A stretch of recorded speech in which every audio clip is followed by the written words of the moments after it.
going on, everybody? Welcome back to the Winners Club podcast. In today's episode, we are talking about the abuse of stimulus, whether the gym is therapeutic, but also not therapeutic, and the negative psychological effects of one stimulus and its effect to the brain. You can also find our other content on our Instagram, TikTok, and Facebook at official_the Winners Club, where we post reels, interviews, and motivational posts. Also, you can find the audio and video version of these podcasts on YouTube, Spotify, Buzzsprout, and Amazon Music. We greatly appreciate all the love and support that you have all been showing recently. Now, we hope you all have a great week and a good day. So yeah, no, like, your dad is a very big dude, and I get what you're saying. I think more so, though, people who abuse all supplements, not just steroids, not just protein shakes and all these other things. What I'm trying to say is the physical impact it has on your body is super detrimental. When you do further research and you actually look into the things that you consume, not just going based off of what Jimmy or Timmy say at the gym, you gotta study it and you gotta know your shit. That's why I think people struggle maintaining staying in the gym. It's because they are enhancing all these artificial things that make them feel like shit. You know what I mean? And that affects your mind. Yeah, that's why you see... Oh, go ahead. No, go ahead. Go ahead. I was going to say, that's why you see some kids who are like, oh, I'm not going to work out today because I don't want my pre-workout. It's like, exactly. You don't need this pre-workout to go work out. You can just use water. Like, it's something that happens in your mind too, though. You know what I mean? Like yeah. It's like you associate one thing with going to another. So it's like, okay, I don't have caffeine. That means I cannot work out. You're already putting a capsule in your mind of what you're capable of. Literally one little thing. I know maybe it sounds like I'm taking this too deep than what it actually is, but I'm not, because it's an affiliation in your mind. You're corresponding caffeine with working out. So when you don't have one, you can't do the other. Right. So but that's not the case. But you can. Obviously, is it going to be your normal workout though? No, but you still can. And I also think people are scared of change and they're susceptible to it. I think people who are going to the gym, I've also realized, I don't see a lot of people, switching up their splits, doing a bunch of different workouts. They stick to what they know, and that's it, and it's comfortable, and then they give it up for a little while, they get distracted, and then they go back. You know what I mean? There's very few people that stick with it, and it's those few people who have a true passion for it and either incorporate it in their lives as a part of being successful for their daily plan, or it's the people that love it so much that have become influencers. But as a general whole, in a general scheme of things, most people go to the gym saying that that's going to solve all their problems. That's what you got to do, and that's not true. And eating right and eating all this protein that you see is going to make you big and strong. Right, like, no. Bro, do you even, look at half the shit that you eat?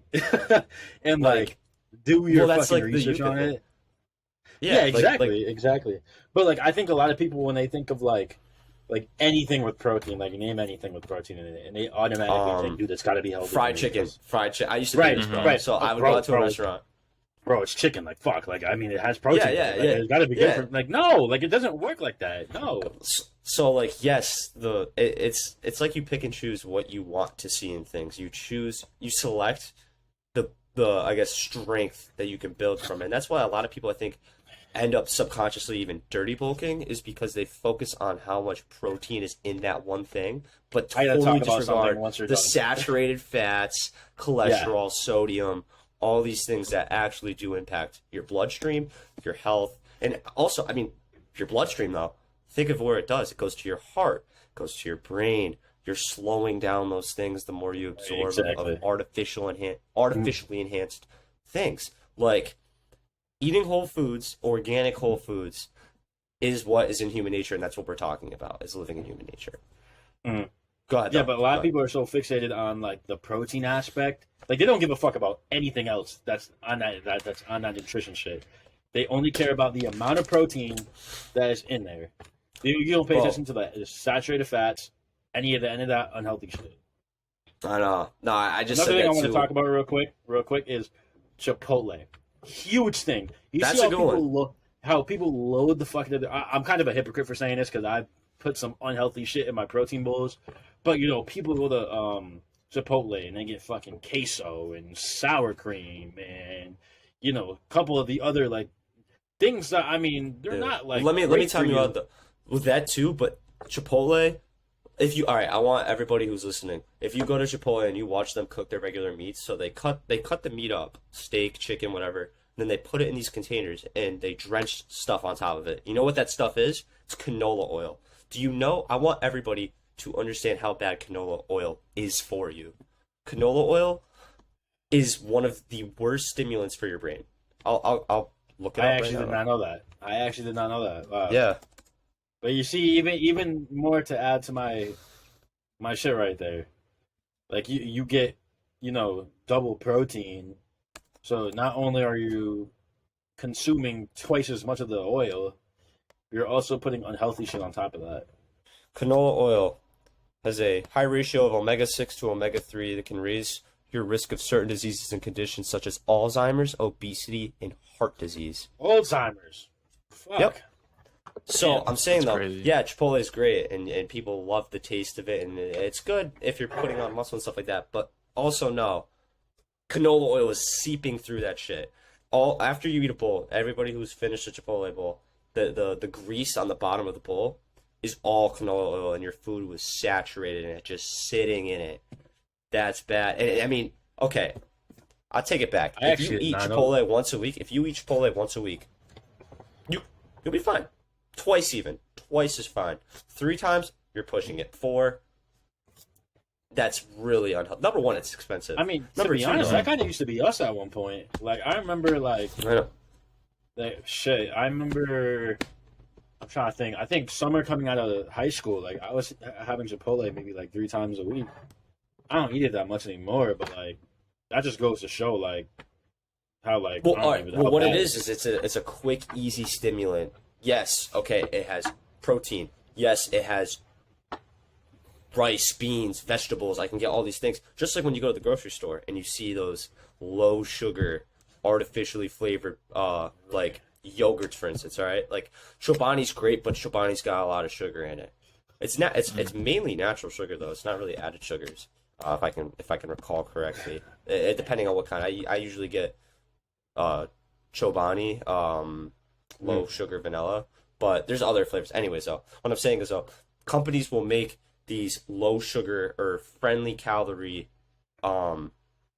foods, but also leave out all the added preservatives that they include in these things that make it just as unhealthy. You know what I mean? It's very hard to find something that's both low calorie, low preservative, and healthy for you, low sugar, all these other things. It's hard. And people don't want to go out of their way and pay an extra $2 for something when they could buy a cheap $1 yogurt that has 20 grams of protein. Right, exactly. There's just one thing though. It's like I don't know. It's like consumer science in a way. Science in a way of people don't even analyze what they buy and the logistics behind it. They just buy it because they're so drawn to that one label that they're chasing for their immediate goals. But it's important for people to understand and have a more well-rounded idea of what to do. If you go to the gym as a way of building yourself up as being a healthy, functionable human being, that is way more beneficial for you long term than it is to be a mass builder, short term jock. You know what I mean? Mm-hmm. Looks great. Right. You look awesome, man. I don't think there's anything necessarily wrong with that. But who's to say you're going to change that in the long term when you see all these goals and these things right now? Or something goes wrong, you get an injury, and now you're just cold turkey the next day. You can't do any of that because you are physically limited now. So now you have to start all over again, but it's hard because that was your source of happiness. So what I've realized is when people fall into a depression or in a, shitty state of mind, it's because they have either, number one, fallen out of love with their source of happiness or had it taken away from them. That you're getting it taken away from you. You know what I mean? Yeah, I totally agree. I want to go back to the point you made where sort of a person who goes to the gym a lot, they have that discipline built up, like a healthy discipline, not, I'm just going for my only source of happiness. They can incorporate that into their daily lives, whether that's with goals they want to accomplish or even at their work. Maybe they want to get stuff done, whatever that may be. It could be like people who go to the gym this is another thing that I don't think a lot of people, I guess, think of. People go to the gym because it also is a way of strengthening your mind. David Goggins says strengthening and callousing your mind. A lot of people go to the gym though just for the physical benefits, but totally leave out the mental benefit. People who go to the gym for overall balance of a healthy lifestyle are going for the mental benefit as well. That's why I think it separates a lot of people, and that's why those people who are weird for not wearing all these, gym outfits and all that other shit, it's because, well, that's not their purpose of going. Their purpose is basically just going to be a successful and healthy, functional human being, not to go to be a fitness influencer shoving down your progress everybody's throats, or shoving your progress down everybody else's throat, because you're kind of just going for attention. You're not going for your own benefit. I really don't care like who looks at me while I'm there. I don't care about anybody else's opinion except me versus me when I'm there, because I just want to get better. I want to be a better functional human being. That's it. That's all it does. Yeah, that's all it should be. That's all it was created to be. Now you see everyone posting even daily progression pics, which I think that's completely deleting the purpose at all, because it doesn't take it's not one day you're gonna go from, let's say, 140 to 160. Like, that doesn't happen. It happens over time. It's building up, building that discipline building that consistency to then. Well, there's a psychology behind it. I guess I can understand if you're taking pictures every single day. Yeah, like somebody who's very overweight, I guess, takes pictures every day and watches their weight kind of digress in ways. That's a way to like understand that you keep going. You know what I mean? It's like almost when like in those movies where it's those people that draw like those lines for like how long they've been in a cave or they've been stranded on an island for. Similar to that, you just like to see a visualization of your progress. So it's great, but if you're posting it and you're shoving it down everybody else's throat about all the things that you were able to accomplish, were you doing it for you, or were you doing it for the social gratification? Once you kind of understand that philosophy, you can really depict why you're even there. And if you don't know why you're there, don't go. Don't even bother going. Because you're just wasting your time. You're not even doing something that provides benefit for you. And that's something that's very scary, because I think a lot of people that are young just go into the gym because it's a social gathering. They go because their friends go. They go because their friends go. And then they go, and then, when they get there, all they do is what? Talk to their friends, and they barely get a workout in. Exactly. And they only go. Going to the gym was something. Go ahead. Oh, no, I was going to say, like, going to the gym, though, was looked at least when I first started, as taking a step in the right direction of becoming a healthier human being. Because when you go to the gym, you start eating healthier. You start pulling yourself out of bad habits. We talked about habitual change. For me, I think going to the gym is the easiest way, because it's the thing that produces the quickest results. And you could see it every single day in your own body. You look good, you feel good. You know what I mean? But I agree. People go now just to socialize. They just go to socialize. Go. Yeah, well, they go to hang out and talk about meaningless things. Meaningless shit. That's why I get workout pissed, when people try to talk to me at the gym. Like, I get it. You want to say hi to me at the gym and stuff. Say hi, but when people are trying to have like full-on conversations with me while I'm in the middle of a workout, like, that just tells me that you're half-assing your workout to come talk to me. Well, it's not even that. It's not even like that. I'm saying you're going for your own humane benefit. They're going to say that they go. It's two differences. Yeah. You know what I mean? But all right. I should say some people just like to talk, I think, and they go because they want to. Yeah, that's some true people too. get a little carried away. You know what? That's what I meant. Yeah. You're right. Yeah. Though. You're right. I'm not gonna lie. When I first started going to the gym, it was more of an ego thing for me. Me too. Because I literally, I shit you not, I used to go to the gym, only hit arms, and leave. And then I take like a fucking picture like this, and all my arms are big and shit. Like, I feel like that's how like we all start. You know, like I get it. Like we want to get big, but we also want it to happen like this. And I think, you know, with social media being around and them seeing all these influencers and, you know, kids that are like, dude, I've seen a kid that was like 14 that was like massive, and I'm like, the hell? And you know, kids see that and they want to be like that. So you know, when they go to the gym, really, it's only for their ego. You know, they want to be. What? Oh no! Keep going. I'll wait. They want to be seen as this, you know, as this big character, especially for their age. You know, you see a lot of kids in middle school, junior high, kids that are very young minded still that go to the gym. But once again, they're not doing it for their own personal benefit. I mean, they are partially, but they're mainly doing it for once again, the social gratification of others. They want to see, you know, people being like, oh, wow, like such and such goes to the gym. Like his arms got attention and shit. Right. They want it for attention. And I'm not going to lie. I used to be like that at one point. But like, I just think it's the maturity out of that is, and when you start realizing the amount of benefits that the gym can get you outside of attention, because attention's only like this much, like whatever, like you get big and you know people want to start coming up to you and stuff, like that's great and all, but that's not what it's all about. Because if you feed off of attention at the end of the day, that is going to affect you mentally so much too, because then you're deteriorate you. Right, exactly, because now the dopamine's it's lowering.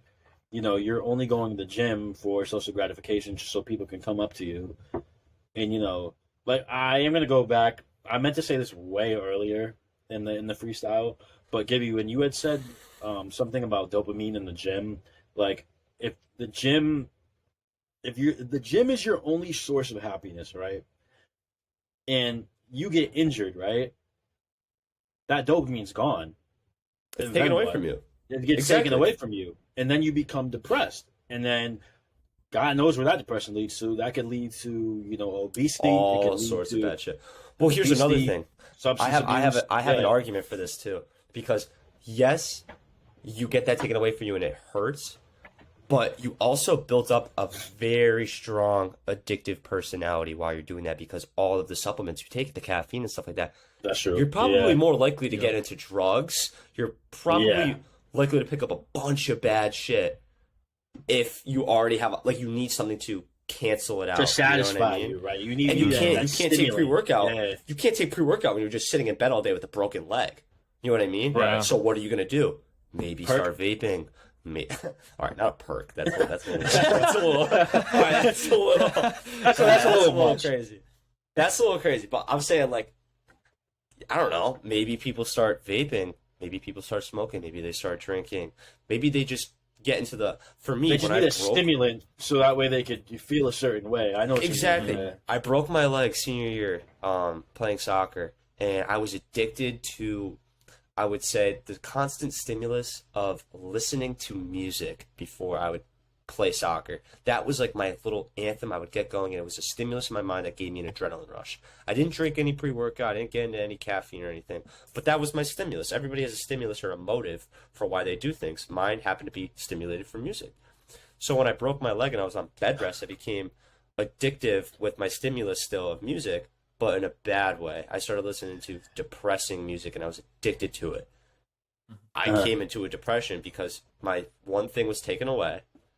My I guess soccer, that was my source of happiness. It's taken away from me. I'm on bed rest. I have nothing else to do, but I knew my stimulus and what kept me going from my motives. I just became negative with it because I was in a negative state of mind. You know what I mean? My happiness was taken away. I'm dwelling. Oh, well, here's music that can stimulate my brain. Oh, it relates to me. Boom, now I'm in a 2-month depression until my leg's better. Simple. I was going to say music isn't a bad stimulant, but until you said depressive music, then yeah, like I understand. It is not. All stimulants could be. So look at like coffee. Like coffee's caffeine. That's a stimulant. And then you start going to the, like any everyday person drinks coffee most of the time. Mm-hmm. Then look at somebody who starts getting into the gym. Those I drink shots. coffee. I drink coffee. I can't. I'm saying that, dude.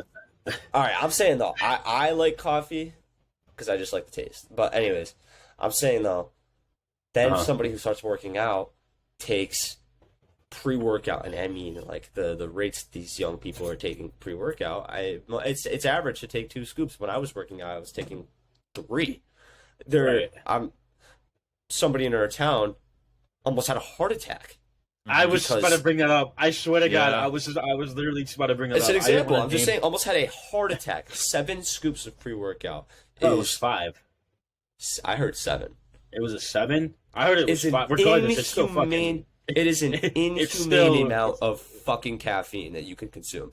But I'm saying though, look at how that stimulus. Look at how that stimulus got blown out of proportion. Same with my music. You know what I mean? It's the same thing. When you have a stimulant in your brain and you abuse it, it's very bad for you. You don't have a balance. And that's this whole thing, because the gym is a stimulant. It stimulates dopamine, but when you abuse it, just like any other source of dopamine, you can't filter out everything. It's going to be bad for you.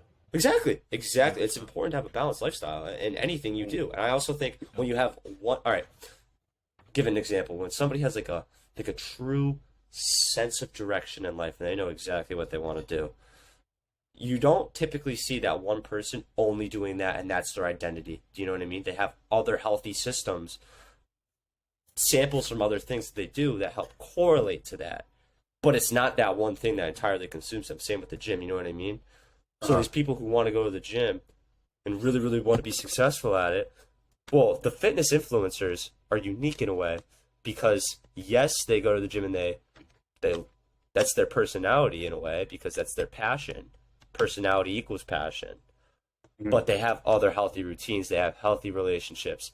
I'm pretty sure most people, I see a lot of people like Alex Eubank read a lot, Twitch streams, does other things that help correspond to what he wants to do, but it doesn't let him consume his identity.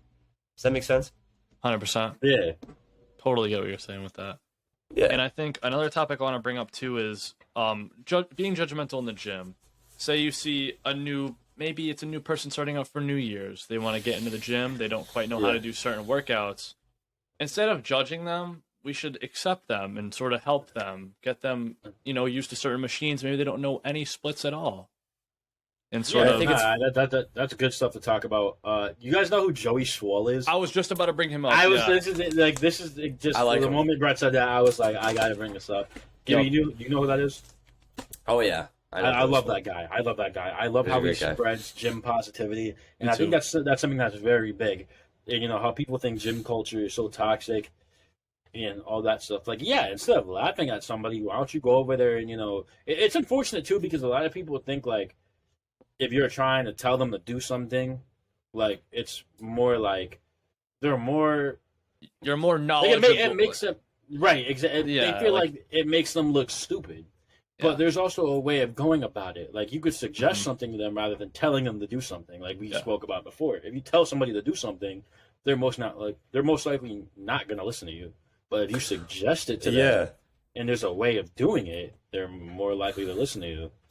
Bro, so I want to say something because it's interesting to me. I mean, it's not cheap to get a bunch of equipment, but I feel like people who have home gyms are more successful with their goals because they don't have to worry about any kind of, I guess, social judgment from anybody else when they go out. Like for me, I've had 2 workouts now in my at-home basement gym, and I have felt amazing because I don't have to compare myself to anybody else around me. I'm isolated, and I'm going there for my purpose of getting better. I don't have to worry about seeing anybody else who's bigger than me, stronger than me, hucking more weight around. It's just me. Can I get a membership at Gilbert Home Gym? Nah, you gotta pay. Yeah. Fuck. Okay. Yeah. $69. How much you charge? How much? $69 a month. Yeah. Yeah, you tweak. Yeah. LA Fitness. No, I'm saying though, it's the psychology behind it though. People now are very, very, especially now, are very scared to go to the gym. But I mean, I see, just through observation in my campus gym, I see people who start working out at the gym, their first day, they already have outfits from Gymshark, Young LA, because they just want to fit in right away. Yep. It's great. I mean, if you like that, I'm not dissing it at all. I'm just saying there's a little bit of a subconscious psychology behind it as well.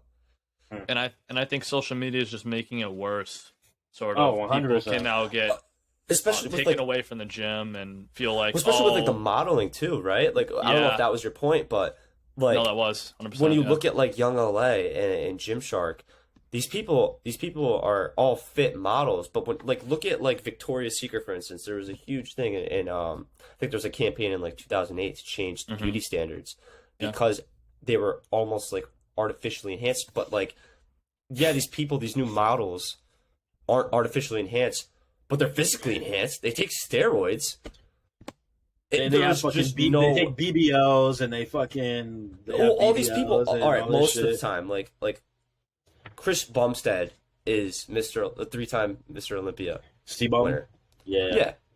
He is not natural, and he is the well, no shit. Look at the guy. There's no way that guy is. Well, he is the poster boy of all of these fitness brands like Young LA, Raw Gear, like Bradley Martin. You know what I mean? So I'm saying, I was gonna say Bradley Martin's the same way. That guy is not natural.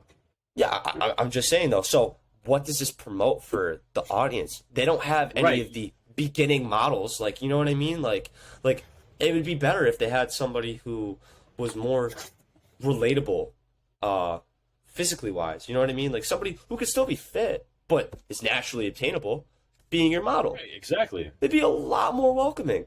But like, when you look at somebody like C-Bum, you know, a lot of these people, like, I can't fucking relate to that. I am nowhere near as big as that guy.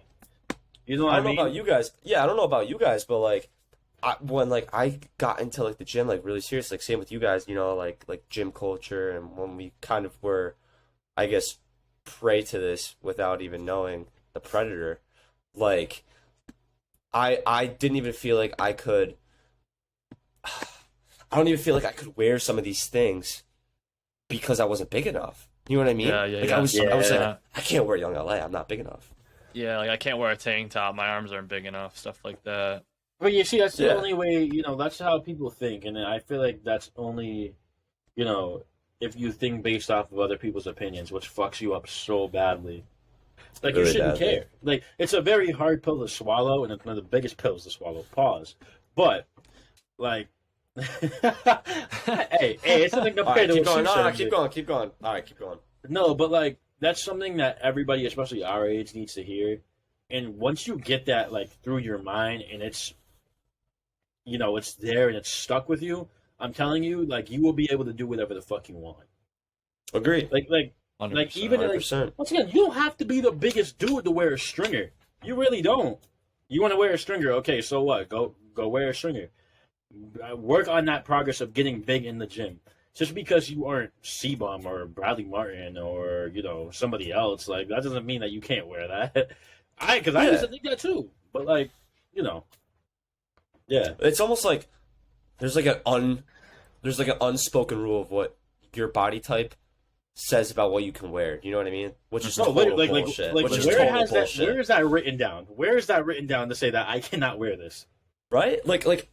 I hate to admit it, but I'm going to admit my shortcomings in that I used to play into that. But I used to like judge people who just started working out for wearing a wife beater. Who am I to judge, right? Who am I to judge what somebody's supposed to wear? Like, you can wear what you want. You know what I mean? Like, I feel like these people nowadays have to have a certain body type to wear a certain thing. Does that make sense? No, yeah, totally. Very bad. It's a very bad thing. Using that same ideology, like that's like saying like white kids can't wear Jordans or something like that. You know what I mean? Like it becomes something that's almost like out of your natural control. Like your body shape, oh, you can't wear that. Your body type, you can't wear that. Your skin color, you can't wear that. Like, okay, give me that. Why can't you wear skinny jeans? I just don't like the look of it. I just don't like the look of it. Okay. I like baggy clothes.